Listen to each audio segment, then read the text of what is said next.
Одним зимним утром в Монтане, в самый лютый мороз за всю американскую историю, Иван Петров проснулся от резкого ощущения холода.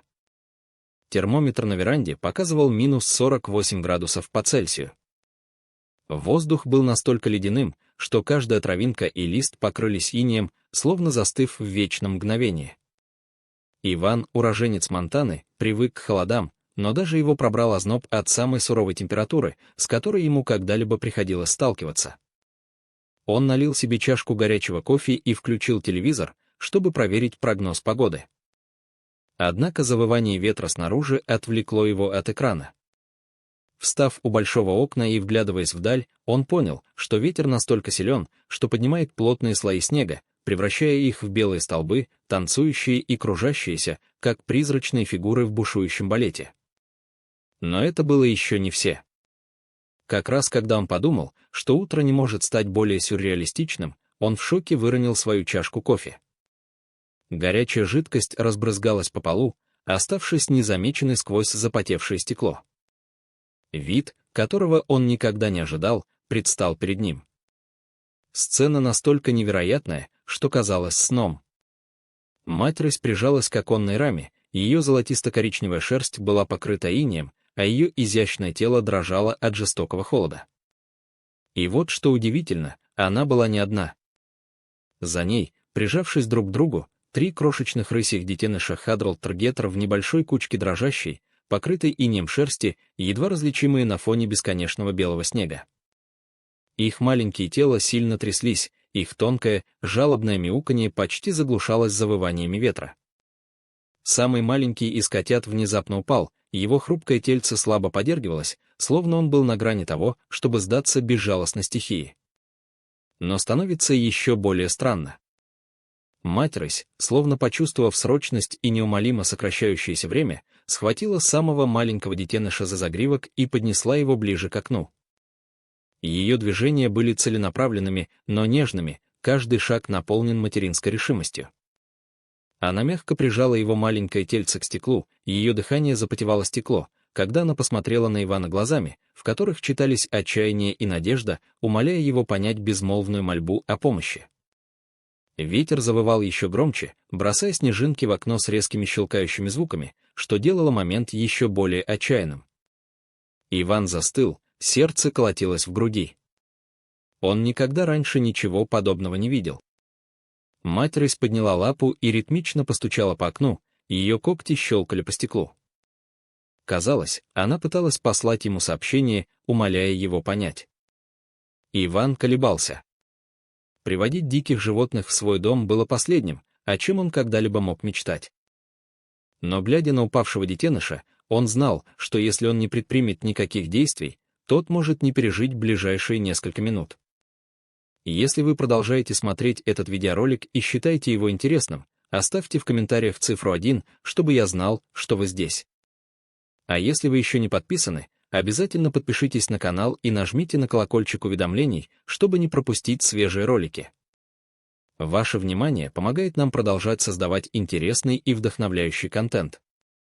А теперь двигаемся дальше. Он дрожащей походкой направился к двери, разум лихорадочно метался между страхом и неуверенностью и приоткрыл ее. Но послушайте вот что, мать-рысь немедленно принесла слабого детеныша к порогу и осторожно опустила его, отступив назад, как бы показывая, что она не представляет угрозы.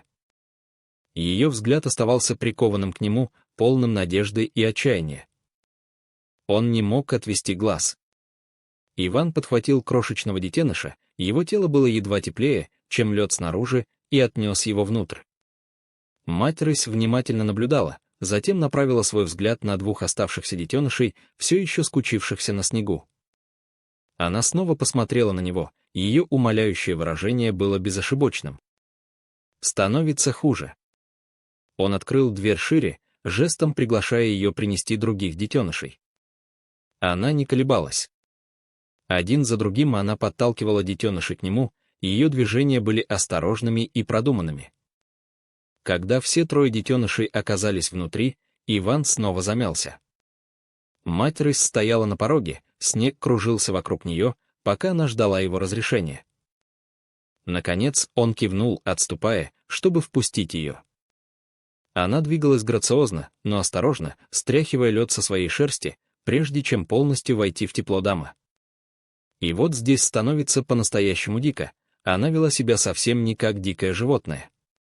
Она, казалось, понимала, что она гостья, держась близко к своим детенышам и даже слегка прижимаясь к мебели, словно пробуя свое окружение. Иван быстро собрал одеяло, сложил и уложил их возле камина, чтобы создать теплое гнездо для семьи рысей. Мать-рысь, не теряя времени, подтолкнула детенышей к теплу, осторожно поправляя одеяло лапами и мордочкой, чтобы ее малыши чувствовали себя как можно комфортнее. Но это еще не все.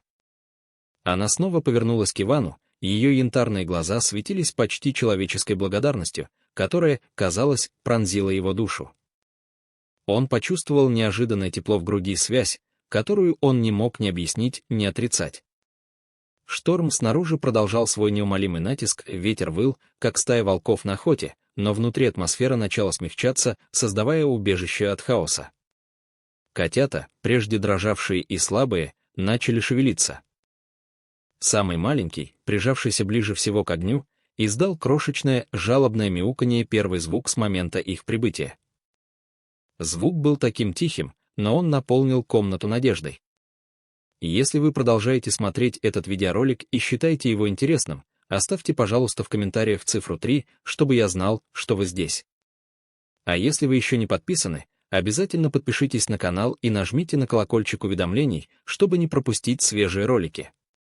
Ваше внимание помогает нам продолжать создавать интересный и вдохновляющий контент. А теперь двигаемся дальше. Иван с изумлением наблюдал, как мать-рысь наклонилась, чтобы вылизать каждого из своих детенышей по очереди, и ее шершавый язык методично согревал их и возвращал жизни их маленьким тельцам. И вот что удивительно, детеныши, несмотря на свою дикую природу, демонстрировали поразительный уровень спокойствия. Они держались близко к матери, их широко раскрытые любопытные глаза изредка поглядывали на Ивана, но без тени страха. Было так, словно они понимали, что находятся в безопасности, словно они полностью ему доверяли. Время растянулось, пока Иван наблюдал за семьей. Огонь камина мерцал на их шерсти, создавая теплое золотистое сияние, резко контрастирующее с ледяной пустыней снаружи. Каждое движение матери-рыси было продуманным и нежным, ее инстинкты были тонко настроены на защиту и заботу о своих детенышах. Самый маленький детеныш, теперь более уверенно стоявший на лапах, издал еще один тихий звук, на этот раз более уверенный, свернувшись ближе к своим братьям и сестрам. Иван не мог отвести глаз, чувствуя, что становится свидетелем чего-то одновременно первобытного и глубоко священного. Шторм снаружи бушевал, но внутри формировалось молчаливое перемирие и связь. Мать-рысь снова взглянула на Ивана, и ее взгляд задержался на этот раз, словно она хотела выразить свою благодарность так, как не смогли бы передать слова. Иван, все еще сжимая пустую кружку кофе, о которой давно забыл, почувствовал, как у него встал ком в горле. Как животное, столь дикое, столь по своей сути свирепое, могло проявлять такую нежность и понимание? Эта мысль смирила его, и он понял в тот момент, насколько необычной была эта встреча. Спустя часы Иван был заворожен этой сценой. Мать-рысь, всегда бдительная, держала один глаз на своих детенышах, а другой на нем, и ее Демианр говорил о доверии, но также и о непреклонной защите. Момент связи, который превзошел виды. Ее глаза, полные благодарности, казалось, передавали сердечное спасибо, которое не могли выразить никакие слова. Семья рысей исчезла в заснеженном лесу, их силуэты слились с белым ландшафтом. Иван стоял в дверях, наблюдая, пока они не скрылись из виду. Последовавшая тишина казалась тяжелой, но не пустой. Тепло, которое они принесли в его дом, грело долго после того, как они ушли, оставив ему благодарность за невероятный интеллект и эмоции диких животных, которыми он всегда восхищался издалека. Эта встреча осталась с ним история, которую он знал, будет нести всю свою жизнь, история не только о выживании, но и о необыкновенной связи, заключенной в сердце жестокой зимы. Благодарим, что провели этот день с нами. Нам действительно важно ваше мнение. Поэтому напишите в комментариях, понравилась ли вам эта история. Ваши мысли очень значимы для нас, так что не стесняйтесь делиться ими. Чтение ваших комментариев вдохновляет и поддерживает нас. Если вам понравился этот выпуск и он оказался интересным, поставьте лайк, подпишитесь на канал и расскажите о нем друзьям. Ваша поддержка помогает нам создавать качественный и мотивирующий контент. Спасибо за просмотр, до скорой встречи в следующем ролике. Становится еще более странно. Однажды она встала и подошла к кухне, ее движения были медленными и продуманными. Она остановилась у края столешницы и снова посмотрела на него, ее уши приподнялись, словно она просила разрешения. Иван, понимая ее безмолвную просьбу, взял тарелку, положил на нее небольшой кусок приготовленной курицы и поставил на пол. Она подошла осторожно, понюхала еду, а затем отнесла ее своим детенышам, разделив ее между ними с той же продуманной заботой, что определяло все ее действия. Шторм снаружи не показывал признаков ослабления, снег высокими сугробами наваливался на окна, и ветер продолжал выть, как неукротимый зверь, рвущийся к дому, но внутри тепло от камина и необычная связь, формирующаяся между человеком и зверем, создавали сюрреалистичную атмосферу. Мерцающий свет камина, казалось, ткал заклинание над комнатой, смягчая грани реальности. Становится хуже.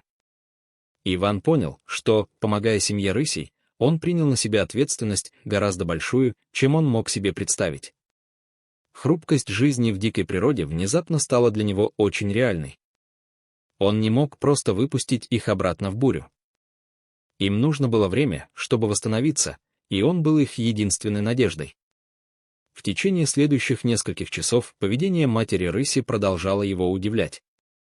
Она старалась ничего не повредить в доме, даже использовала лапу, чтобы пододвинуть упавшее одеяло обратно на кучу. Детеныши, теперь более энергичные, начали исследовать окрестности. Но вот в чем дикость, они не вели себя как типичные дикие животные.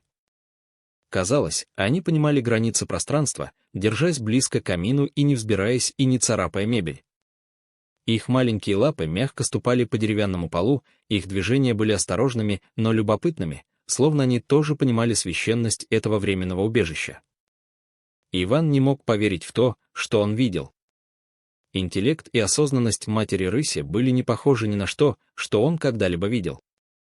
Она, казалось, даже общалась с ним через свой язык тела, наклоняя голову или дергая хвостом, чтобы выразить свои потребности.